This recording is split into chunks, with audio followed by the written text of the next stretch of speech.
Hello viewers, আমি এখন আছি বার্লিন গেট। আপনারা দেখতে পাচ্ছেন যে কি বিশাল গেট। আসলে আমি একটু আগে বলতে প্রায় 1 ঘন্টা মতো আগে, 1-2 ঘন্টা মতো আগে জার্মানিতে আসলাম। আর জার্মানিতে এসে এখানে আসলাম গেটটা দেখার জন্য। আমি এখান থেকে খুব কাছে আছি তো, যার কারণে এখানে আসলাম একটু ঘুরতে। তো দেখতে পাচ্ছেন যে কি বিশাল গেটটা। এই গেটের ইতিহাস আপনারা সবাই কম বেশি জানেন, প্রায় 200 বছরের ইতিহাস। এই গেটের জার্মানি যখন দুইভাবে বিভক্ত ছিল, উত্তর জার্মানি প্লাস দক্ষিণ জার্মানি, তখন এই গেটটার মাধ্যমে আসলে ওই ডিভাইডেশনটা ছিল। দেখতে পাচ্ছেন যে কত সুন্দর গেট। আর এখানে ইউরোপের বিভিন্ন জায়গা থেকে বিভিন্ন ট্যুরিস্ট আসে। শুধু ইউরোপ নয়, সারা বিশ্ব থেকে মোটামুটি ট্যুরিস্ট আসে এখানে।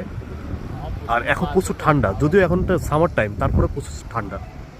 মানে আমাদের শীতকালে যেমন বাংলাদেশে শীত লাগে, যেমন ঠিক সেই রকম শীত লাগতেছে আমার এখন। আমি জ্যাকেট পরে আছি, দেখেন যে আমি এখন মানে লিটারারি জ্যাকেট পরে আছি। জায়গাগুলো অনেক সুন্দর।